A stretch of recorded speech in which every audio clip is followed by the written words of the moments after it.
The American middle class is an idyllic picture of a family living in the suburbs. Adults that work hard but make time to barbecue on the weekends and have at least one vacation a year. But in recent years, economists are seeing signs that this once dominant class of people are losing ground. So what does it look like to be middle class across America? Our very own Rachelle Akuffo is here with some of the data. Rachelle, what have you found? I mean, we know that we're going to hear a lot about the middle class, especially as we head into the political season. But there are good reasons why the middle class don't feel as if they're doing well financially, despite what the GDP or inflation data is saying.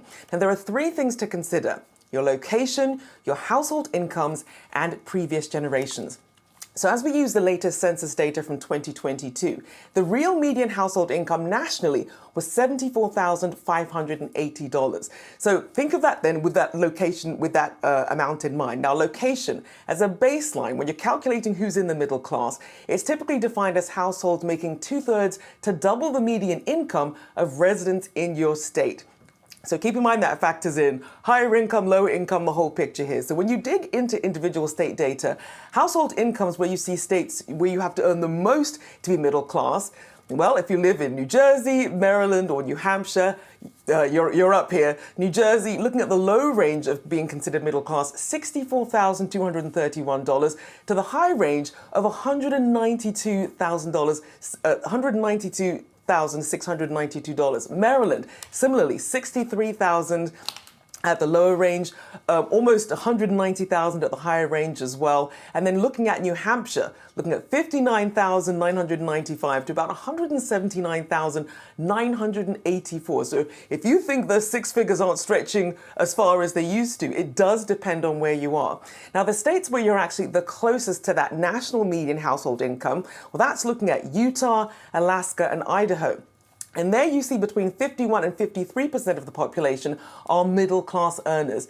Now, the South as a region have the lowest median household incomes, with the majority of the middle-class range there looking at the middle to high 50,000. So when you think of that range of where the high 50,000s in the South versus being close to $200,000 in Maryland, New Jersey, and New Hampshire, that is why if you're, especially in those states, you're really feeling the pinch more. You're not feeling like you're in the middle class. Yeah, absolutely, Rachelle. So how have previous generations fared? And I feel like I know where this is going.